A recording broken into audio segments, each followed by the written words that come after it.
All right, at this point you should have taken your fraction operation pretest, turned it into the tray, and now you're ready to listen to me go through this lesson for today before you do your in-class practice.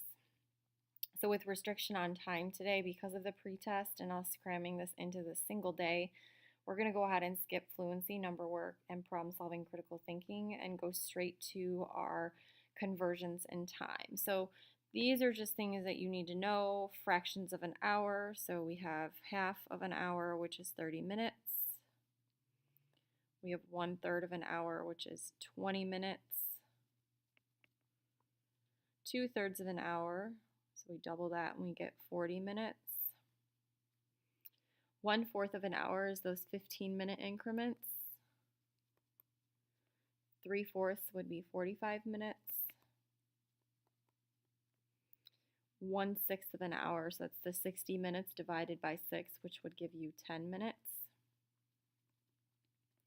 And then if you're dividing 60 minutes by 12, you get 5-minute increments. So I found all of these by taking 60 and dividing by the denominator. In the actual time conversion sections, you're going to have 3 different ways you're tested: going from minutes to seconds, going from hours to minutes, and going from days to hours. So if I'm thinking about seconds and minutes, I know there are 60 seconds in 1 minute. So I'm going to start with my whole number 5. So I have 60 seconds and then there's 5 minutes. So I multiply that and I get 300 seconds. But we can't forget about the 2/3 of a minute, which really, if we think about 60 seconds and we divide it by 3, that's 20 seconds, but we have 2 of them. So that would be 40 seconds total. So I'm going to combine that with a 300, and my total is 340 seconds. I go down to the 8 minutes and 53 seconds. It's the same except we don't have a fraction. So we're going to take the 60 seconds times 8 for the 8 minutes per second. And that gives us 480. And then we're going to add on the seconds we already have. So 480 plus 53 gives us 3, 13, and 5. So it's 533 seconds. When I'm thinking about minutes, going from hours to minutes, it's the same process. There's 60 minutes for every 1 hour.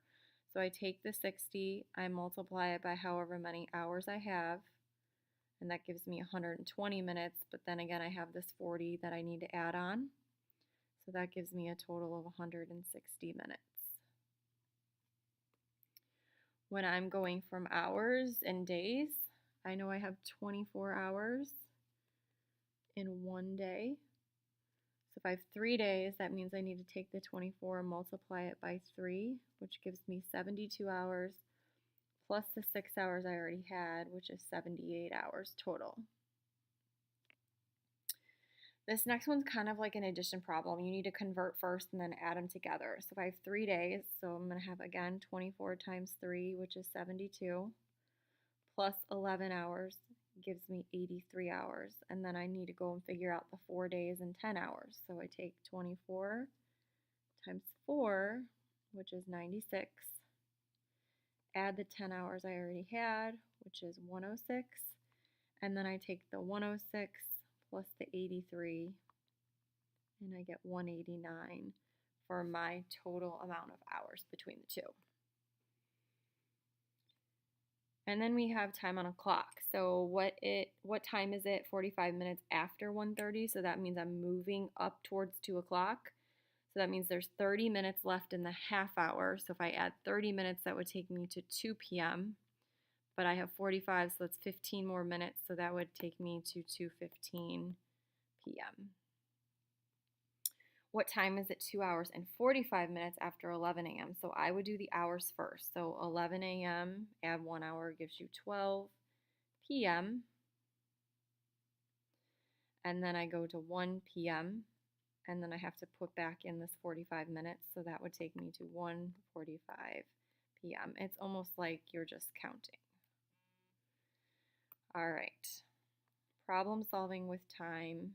We do. So I'd like you to try these on your own inside your notes. and make sure that you have them in Notability under the notes section. So you should have listened to me on this slide, and this slide. And then in your notes section in Notability, you should download these notes from Canvas and then try the we do sections, because I didn't put any I do's since you're trying those on your own. So those are like we do, I do problems. And then after you're done getting those notes into Notability, go ahead and get your in-class practice done. And this should all be done silently at your desk while everyone is finishing up their test. And then at the end of class, I'll hand out the study guides for your test. So you'll have to take those home and complete those. And we'll check them in class tomorrow. So please make sure those are completed by Wednesday.